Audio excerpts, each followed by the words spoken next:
Ayan, napakadami nga pong blessings. Ano ang dumarating kay Medit at sinishare nga po niya ito sa mga tinutulungan po niya, which is charity nga po itong si Medit as of now. So nasa puso na din po niya yung paglingap at na-adapt na po niya ito kung saan siya nagmula, sino yung tumulong sa kanya, 'di ba? Ayaw pa ninyo yun, lumalawak po yung community ng pagtulong kasi nga po, sa dami ng naghihirap ngayon, 'di ba?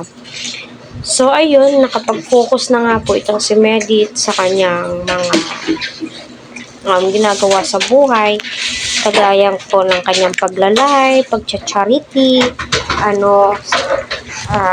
sa pagtitinda ng leche plan, 'di ba? Still, hindi pa rin po binibitawan ni Medit ang pagtitinda po niya kasi kumbaga dyan po siya nakilala.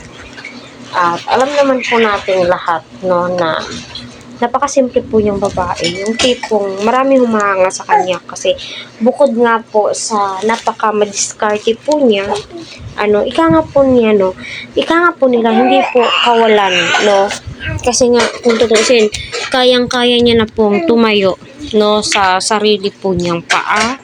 Alam niya maghanap ng pera, so nakakabilib yung ganito. Tignan nyo naman po yung usapang blessings, kahit tignan mo sa mga live video niya, wala naman po ako nakikita mga negative na mga sinasabi po niya. Wala naman pong na-attach sa kanyang mga video kasi nga po more on nakafocus po siya sa kanyang topic na pag-charity, which is nakakatuwa naman po. Sino ba naman ang hindi matutuwa at magagalak doon, 'di ba, as supporters of Medit? I'm not a big fan of Dandet, pero ngayon unti-unti kong nakikita, wow, iba pala tong babae na